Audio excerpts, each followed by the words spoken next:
एक समय की बात है, एक पंडित अपनी पत्नी को लेने के लिए ससुराल के लिए जा रहा था। तभी उसे रास्ते में एक व्यक्ति मिला।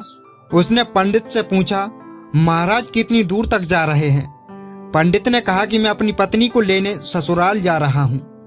हैरानी से उस व्यक्ति ने पंडित से कहा कि आप पितृपक्ष में पत्नी को लेने के लिए जा रहे हैं। क्या आप जानते नहीं हैं कि इस महीने में किसी तरह का शुभ कार्य नहीं किया जाता? पंडित ने तपाक से कहा, अरे मैं ब्राह्मण हूँ, मुझ पर ये सारे नियम लागू बिल्कुल भी नहीं होते। उस व्यक्ति को पंडित के मुंह से ऐसी बातें सुनकर बड़ा अजीब लगा, लेकिन वो कर ही क्या सकता था। वो चुपचाप वहां से निकल गया। पंडित भी अपने रास्ते की ओर चलते गए और कुछ देर बाद ससुराल पहुंच गए। वहां पहुंचते ही उनका खूब आदर सत्कार किया गया, लेकिन लड़की वालों ने भी पितृपक्ष में बेटी को घर से ससुराल भेजने से मना कर दिया। ब्राह्मण भी मानने वालों में से नहीं था। उन्होंने जिद पकड़ ली कि वो अपनी पत्नी को लेकर ही जाएंगे, और होते होते वो अपनी पत्नी को लेकर अपने घर की ओर निकल पड़े। रास्ते में कुछ देर आगे बढ़ने पर पंडित को जोर से प्यास लगने लगी। सामने ही उन्हें कुआं नजर आया। वो वहां गए और रस्सी को खींचकर पानी निकालने लगे। उसी वक्त एक व्यक्ति भी वहां पहुंचा और उसने पंडित से अपने लिए भी पानी निकालने के लिए कहा। जैसे ही पंडित उसके लिए पानी निकालने लगे तो उसने पंडित को उठाकर कुएं के अंदर डाल दिया और पंडित के बेस में उसकी पत्नी के साथ रास्ते में आगे बढ़ने लगा। दोनों कुछ देर बाद पंडित के घर पहुंच गए और वो व्यक्ति पंडित का ही रूप बनाकर उस महिला के साथ रहने लगा। ऐसा होते होते तकरीबन 3 महीने बीत गए, लेकिन पंडित अभी भी कुएं में ही फंसे थे। कुछ दिनों बाद उसी कुएं के पास से एक व्यक्ति अपनी बैलगाड़ी लेकर गुजर रहा था। बैलों के गले की घंटी की आवाज कुएं के अंदर जाकर फंसे पंडित के कानों में पड़ी। तभी पंडित जोर से चिल्लाया, बचाओ बचाओ, कोई है तो मुझे बाहर निकालो।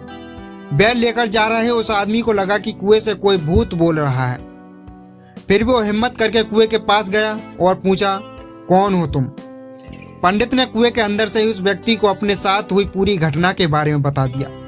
सब कुछ सुनकर उस इंसान का दिल भर आया और पंडित को कुएं से बाहर निकाल लिया। कुएं से निकालते ही पंडित फटाफट अपनी पत्नी से मिलने के लिए गांव पहुंच गया।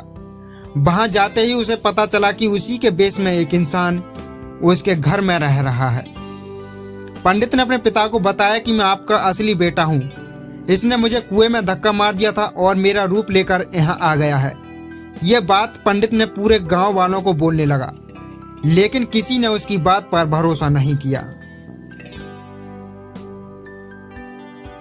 राजा ने पूरा मामला सुनने के बाद एक बड़ा सा चबूतरा बनवाकर पूरे राज्य के लोगों को बुलवाया।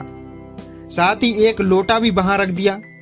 जब सभी लोग वहां गए तो राजा ने दोनों से पूछा, तुम में से असली पंडित कौन है? जवाब में दोनों ने कहा, मैं असली हूं, मैं असली हूं।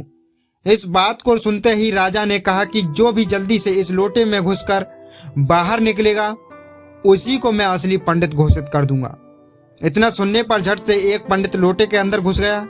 इतने में राजा ने लोटे का ढक्कन तेजी से बंद कर दिया। लोटे के अंदर बंद होते ही वो चिल्लाने लगा कि राजा मुझे माफ कर दो, मैं आगे से ऐसा कुछ भी नहीं करूंगा।